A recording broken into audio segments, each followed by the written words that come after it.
Sir retire ஆகிருக்காங்க. எனக்கு promotion கொடுத்ததெல்லாம் sir இந்த மாதிரி நான் வந்து பார்த்தீங்கன்னா 40 வருஷம் 1984 ஐஎஸ்ஆர் ஜாயின் பண்ணேன்.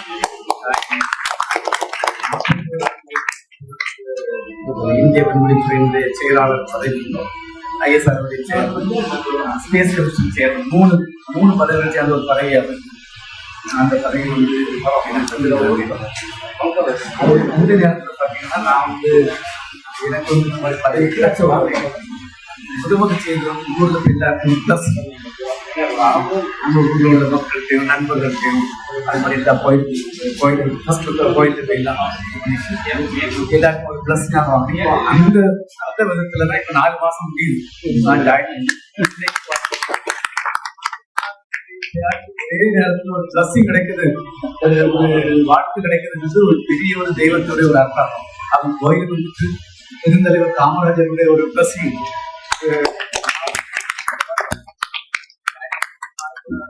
அப்படி நினைக்கல, ஒரு கடவுளா தான் நினைச்சு.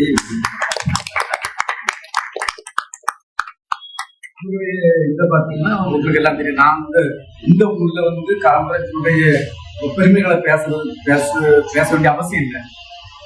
அவர் வந்து நம்ம மதுரைக்கோ இல்ல தமிழ்நாட்டுக்கோ உள்ள ஒரு சொந்தமான ஒரு ஆடு இல்லை. அவர் உலகத்துக்கே உள்ள ஒரு உங்களுக்கு சொந்தக்காரராட்டோ இல்ல உங்களுக்காகவோ அப்படி வந்து இது பண்ணி அவருடைய பெருமையை குறைச்சிடாரு. அவர் வந்து எல்லா மக்களுக்கும் உலக மக்களுக்கே உள்ள ஒரு சேவை செய்த ஒரு ஆளாகும். அவர் நிறைய கேள்விப்பட்டிருக்கேன்.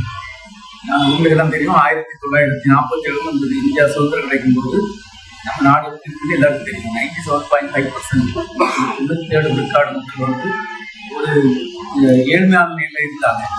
அப்ப ஏழ்மைன்னு சொல்லியாச்சுன்னா இப்போ உள்ள மாணவர்கள் தெரியாது. ஒரு நல்ல ஒரு டெவலப்மெண்ட் விருதுநகர் மாதிரி நல்ல டெவலப் மாவட்டம் தான். அது எங்க கிராமத்துல ஒரு நாளைக்கு வந்து ஒரு நேரத்துக்கு மேல சாப்பிட்டது 50% ஆகுது. அப்ப அப்படிப்பட்ட ஒரு காலகட்டமா நம்மளுக்கு வந்து மொத்தம் வந்து 2825 பிரைமரி ஸ்கூல் தான் இந்தியாவில். இன்னைக்கு அதுக்கு 8 லட்சம் ஆயிடும். அப்ப 8 லட்சம் ஆகுதுன்னா அதுக்கு வந்து நிறைய பேர் அதுக்காக நிறைய பேர் அதுக்காக படிச்சு இருக்கிறாங்க. அதுல பாத்தீங்கன்னா பெருந்தலைவர் காமராஜர் அவர் ஆட்சி செய்திருந்த காலத்துல எத்தனை ஸ்கூலுக்கு நம்ம சொல்ல வேண்டிய அவசியம் தான். எவ்வளவோ ஸ்கூல் எத்தனோ அணைக்கட்டுகள் என்னெல்லாமோ செய்திருக்காங்க.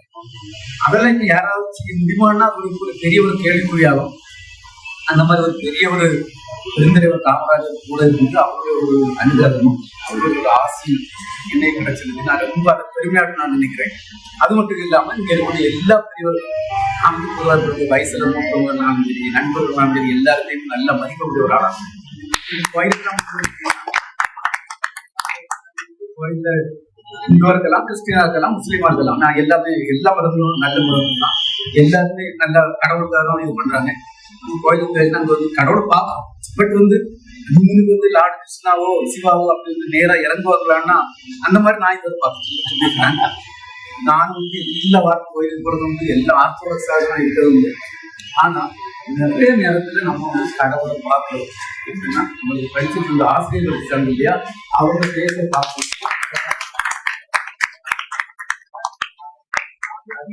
13 பேர்த்த வேலை செய்யும். 13 பேர் அவங்க வேற வெவ்வேறு மாநிலத்தில் உள்ளவங்களா இருக்கலாம், வெவ்வேறு நிலத்தை சார்ந்தவங்களா இருக்கலாம். ஆனா எல்லாருமே நான் அவங்க கடவுளை தான் நல்ல இது முறையாட்டு வளர முடியும். நான் படிச்சது பார்த்தீங்கன்னா அந்த ஸ்கூல் வந்து நான் ஃபுல்லா பாக்குறேன். எவ்வளவு பெரிய ஸ்கூல். நான் படிச்ச ஸ்கூலுக்கு மொத்தமே ஒரு 7 மீட்டர் நீளம், ஒரு 5 மீட்டர் இது உள்ள ஒரு பிரைமரி ஸ்கூல்ல தான் நான் படிச்சேன். ஒரு ஸ்கூல். அந்த ஸ்கூல்ல பாத்தீங்கன்னா 3 கிளாஸ் வந்து கிளாஸ் வச்சு 2 கிளாஸ் வந்து மரத்துக்கு வச்சுதான். ஏன்னா 3 கட்டி வச்சு மறைச்சிட்டு அப்படிப்பட்ட ஒரு சாதாரண ஒரு கிராம ஸ்கூல்ல இருந்து நான் படிச்சு வந்திருக்கோம். இந்த நேரத்தில் பாத்தீங்கன்னா எங்க அப்பா அம்மா எல்லாம் ரொம்ப நான் நன்றி சொல்ல கடமைப்பட்டிருக்கேன். இந்த மாதிரி ஒரு பதவி கிடைச்சது. சாதாரண கிராமத்துல இருந்து என்ன படிக்க வச்சதுக்கே இதெல்லாம் நாங்க எங்க அப்பா படிக்க வச்சதே அது ஒரு பெரியதாகும். எங்க கிராமத்துல பாத்தீங்கன்னா 6ஆம் கிளாஸ் படிச்ச பிறகு எல்லாம் வேலைக்கு தான் போவாங்க. மளிகை அந்த நேரத்துல நம்மள வந்து படிக்க வச்சது அவங்களுக்கு புரியுதாங்க. அப்புறம் ஹைஸ்கூலும் அதே மாதிரி இல்லை. அப்போ நான் 3ஆம் கிளாஸ்ல இருந்து எல்லா சப்ஜெக்ட்லையும் ஃபர்ஸ்ட் ரேங்க் கிடைச்சிருக்கு. 10th எனக்கு ஃபர்ஸ்ட் ரேங்க் கிடைச்சதுனால, ஸ்கூல்ல ஃபர்ஸ்ட் ரேங்க் கிடைச்சதுனால அவங்க இப்போ நல்ல ஞாபகம் இருக்கும். எங்க அப்பா ஒரு ஆள்கிட்ட கேட்டாங்க என்ன செய்யணும், ஃபர்ஸ்ட் ரேங்க் வாங்கிருக்காங்க ஸ்கூல்ல எல்லா சப்ஜெக்ட்லயுமே 3ஆம் கிளாஸ் எல்லா சப்ஜெக்ட்லையும் ஃபர்ஸ்ட் ரேங்க் தான். அப்போ அவர் சொல்றாரு, அவரு வந்து படிச்சது 8ஆம் கிளாஸ் முடிச்சிருக்காரு. அப்பா இல்ல அவரு சொன்னாரு, அவருக்கு வேலை கிடைக்கணும்னா பாலிடெக்னிக் சேர்த்துருங்க, அப்ளிகேஷன் வாங்கிட்டு இப்போ உள்ள பிள்ளைகள்லாம் அப்படின்னு சொன்ன உடனே போகாது இல்லையா. ஜாயின் 2 வருஷம் கழிச்சு தான், 2 மாசம் கழிச்சு தான் தெரியும். முன்னாடி இந்த 11+1 இருக்கும்போது 11ஆம் கிளாஸ் பாலிடெக்னிக் போயிருந்தா ஃபர்ஸ்ட் இயர் முடிச்சு இன்ஜினியரிங் பேரு. நான் 10+2 வந்தபோது இது மாறிடுச்சு. 3 வருஷம் கழிச்சு தான் போகுது. அது வந்து அப்போ தெரியாது, 3 மாசம் கழிச்சு தான் தெரியும்.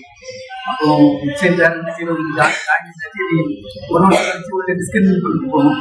இல்லை ஃபர்ஸ்ட் ரேங்க் அங்கே நான் நினைச்சேன் ஃபர்ஸ்ட் ரேங்க் வாங்கி ஜாயின் பண்ணி ஒரு பாலிடெக்னிக் எனக்கு ஃபர்ஸ்ட் ரேங்க் கிடைச்சது. காலேஜ் கவர்மெண்ட் பாலிடெக்னிக் நான் போயிட்டு ஓவரால் ஒரு கேம்பஸ்ல வேலை கிடைச்சி கேம்பஸ் அப்போ அந்த நேரத்துல எங்க அப்பா வந்து நான் படிக்க போறேன்னு சொல்லிட்டே இருக்கேன். எங்க தம்பி எனக்கு முன்னேற்ற முடியாது, அவன் +2 முடிச்சு. அப்ப 2 வரையும் படிக்க வைக்கணும்னா பெரிய ரொம்ப அந்த காலகட்டத்தில் முடியாது. அப்பா வந்து படிக்க வைக்கணும்னு சொல்லிட்டாங்க. ஒரு வீடு இருந்து சின்ன வீடு, அதை விலை கொடுத்து ஒரு பைக் 2 சேர்த்து 2 கையில போட்டுறாங்க படிக்கிட்டு. ஆனா எல்லாருக்கும் நாங்கள் வீட்டுக்கு போகாத வேலை கிடைச்சிருக்கனால வேலையில் ஜாயின் பண்ணிட்டு, வேலையில ஜாயின் பண்ணிட்டு நான் ஜாயின் பண்ணி நம்ம மதுரை தியாகராஜ ஜாயின் பண்ணிட்டு ஒரு நாள் நிகழ்ச்சி. நான் முதல்ல மெட்ராஸ்ல வரும்போது தியாகராஜ இறங்கி எங்க தம்பியை பார்த்துட்டு திருப்பி பஸ்ல ஏறினா ரோட் நைட் நான் அழுதுட்டே தான். ஏன்னா நம்ம படிக்கிறது வாய்ப்பு சின்ன ஸ்டேஜ் அது ஒரு நல்ல இதா இருந்து அதனால ஒரு அதுக்கப்புறம் ஐஎஸ்ஆரும் 6வது முதல் நான் ஜாயின் பண்ணது டிஏ சைக்கிள்ஸ் சென்னையில. அடுத்தது மெட்ராஸ் ரப்பர் ஃபேக்டரி, அதுக்கப்புறம் பிஹெச்எல் 1 வருஷத்துல 4வது வேலையை தான் ஜாயின் பண்ணி ஒரு 2 வருஷத்துல எப்படியாவது எங்க தம்பி படிச்சு முடிச்சுட்டு இங்கே அப்பா சொல்லிட்டே இருப்பாங்க 2 வருஷத்துல ஏஎம்ஐ முடிக்கணும் அப்படின்ட்டு. 2 வருஷத்துல ஏஎம்ஐ முடிச்சு அதுக்கப்புறம் உடனே என்ஜினியராக ப்ரமோஷன் முடிச்சிருக்கு. அதுக்கப்புறம் பார்த்தீங்கன்னா அதுல வந்து இந்த கேட் எக்ஸாம் வந்து அப்போ வந்து இந்த ட்ரிவாண்ட்ரம் ஐஎஸ் அதை வச்சு ஐஐடி கரெக்ட் எம்டெக்ல first rank IIT correct best student award, PhD IIT correct. IIT கரெக்ட்ல எனக்கு 3 அவார்டு வந்துருக்காங்க. 2018 டிஸ்ட்ரிக்ட் செலிபிரிட்டி அவார்டு, 2023 லைப்ரரி வச்சு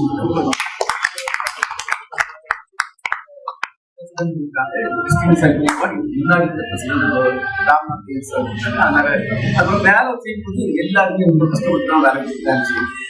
24/7 ஆக்சுவலா 20 தான். இன்னைக்கு நீங்க பாத்தீங்கன்னா மேட்ரிக் வந்து 60,000 வந்து ராத்திரி 12ல இருந்து 1 மீட்டிங் 2 காலத்துக்கு 4:30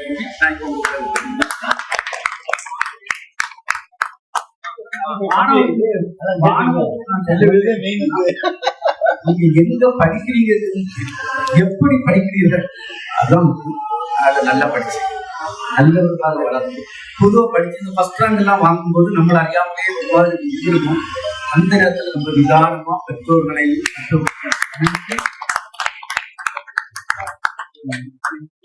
படிச்சு நேர போகும்போது நம்ம குணம் வந்து அதே மாதிரி பண்ணிட்டே இருக்கு. நேர போக நான் தான் அப்படி நினைச்சுக்கணும்.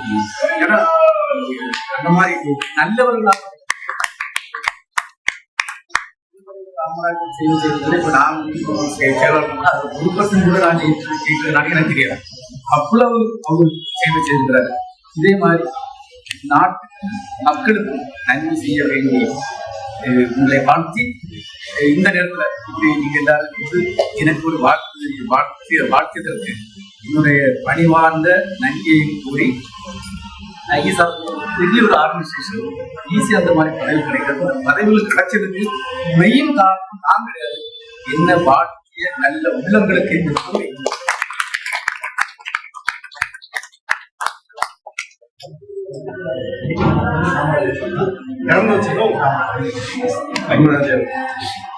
காமராஜருடைய நினைவு பார்த்துருக்கீங்க.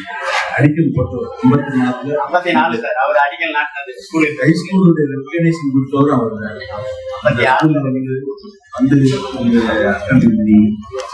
தலைவர் மாணவர்கள் அறிவுரை இந்த மாதிரி இதெல்லாம்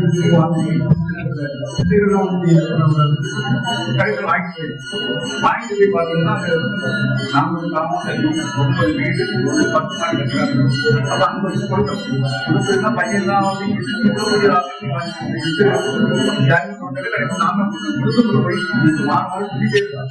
நீங்க வந்து எங்கேயாவது யாருக்கு போட்டீங்கன்னா பிரச்சனை வந்தோம்.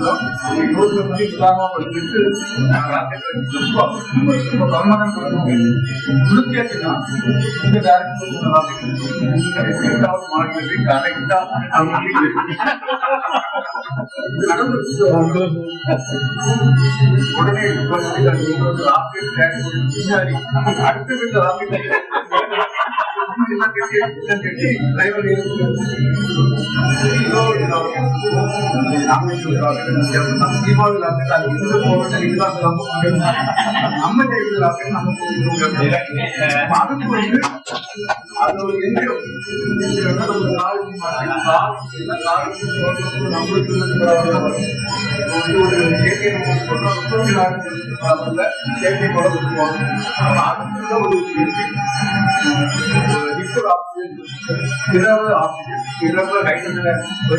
சேர்ந்து அது முதல்ல 5 நாடுகள் கிடையாது.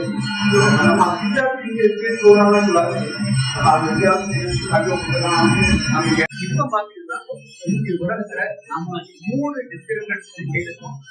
3 எந்திரங்கள் செய்த உலகத்துல 6 உள்நாடு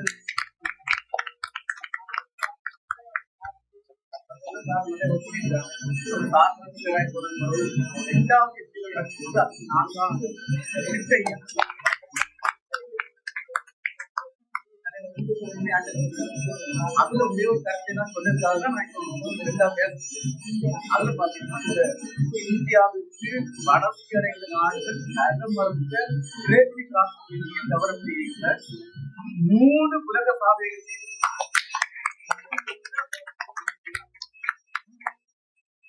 பொதுவா வந்து 10 செய்து அதெல்லாம் எக்ஸ்பெரிமெண்ட் பண்ணலாம். நாங்க 3 இன்ஜினை வச்சு ராக்கெட் சக்சஸ் ஆயிடுச்சு. அது என்ஜின் கிரவுண்ட்ல செட் பண்ணது பிளைட் அனுப்புனது குறைஞ்ச இது எடுத்து பார்த்தீங்கன்னா 34 மாசம் 34 மாசம் மற்ற நாட்டுக்கு 10 வருஷம் எடுத்து. நாங்க வந்து நான் பாதுகாப்பு 34 மாசம் நம்ம 24 மாசம் உடம்புல விசிட் பண்றாங்க. என்னது நீங்க அமெரிக்காவே நீங்க 24 மாசம் கதடிக்கிறாங்க. 28 மாசத்துல அந்த சாதனை செய்து அதை டெஸ்ட் பண்ணணும். உள்ள டெஸ்ட் பண்ண 5000 கிலோகிராம் ஹைட்ரஜனையும் oxygen 2000 kilogram hydrogen oxygen test பண்றது வகைகள்ல 1000 கோடி ரூபாய்க்கு ஒரு டெஸ்ட் செய்து 10 வருஷம் அந்த டெஸ்ட் வச்சு இதை எக்ஸ்பெரிமெண்ட் பண்ணுறோம். எக்ஸ்பெரிமெண்ட் ரொம்ப ஸ்டெப்பா தான் எல்லாரும் போகும். மற்ற நாடுகள்லாம் பார்த்தீங்கன்னா 10 மாசம் எடுத்துக்கலாம். எனக்கு எடுத்தோடனே எல்லாம் ஹைட்ரஜன் ஊற்றிட்டு கொடுத்து வச்சுன்னா 1300 கோடி ரூபாய் 1300 மில்லி செகண்ட்ல அதுதான் அந்த காலகட்டம். நான் பாதுகாப்பு நம்ம நாட்டு நம்ம கிராமத்துக்கு வந்து இது நிறைய 10 மாசம் எக்ஸ்பெரிமெண்ட் செய்யலாம். 200 கோடி ரூபாய் வேணும்.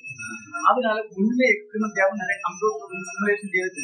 ஏன்னா நம்ம கிளாஸ் இதெல்லாம் கொஞ்சம் நிறைய சிமுலேஷன் பண்ணிட்டு டேரக்டா டெஸ்ட் பண்ணாங்க. ஒரு ஐடியா ஒரு நேச்சுரல் நம்ம ஐடியாவை நீங்க இம்ப்ளிமெண்ட் பண்ண முடியாது. ஏன் ஒரு 56 ப்ராஜெக்ட் எக்ஸ்பெரிமெண்ட் இருக்காங்க. நம்ம யாரையாவது ஒரு ஆள் ஒருத்தரும் கேட்டுக்கிட்டாங்க சார் என்ன சார் இந்த மாதிரி ஐடியா கடைசியில் ஒரு ஆள் போஸ்ட் பண்ணி ப்ரெசென்ட் பண்ணும்போது இந்த ஒரு கேட்டாரு, இந்த முட்டாள்தனமான ஐடியா யாருக்கு ஐடியா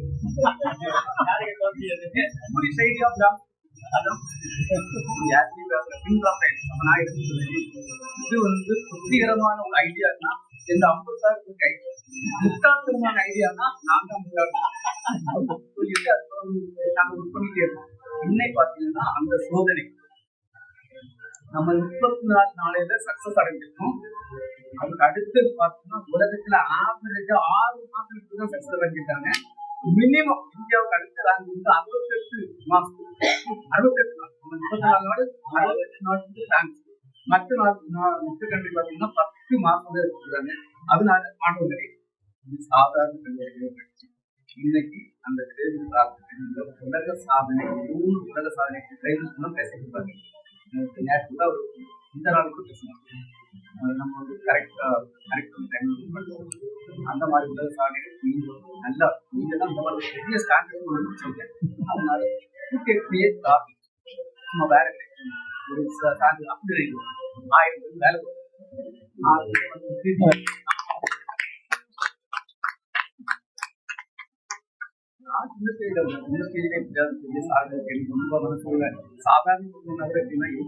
அதனால எதையும் நம்ம ஒரு எய்ம் கண்டிப்பா அச்சீவ் பண்ண முடியும். எய்ம்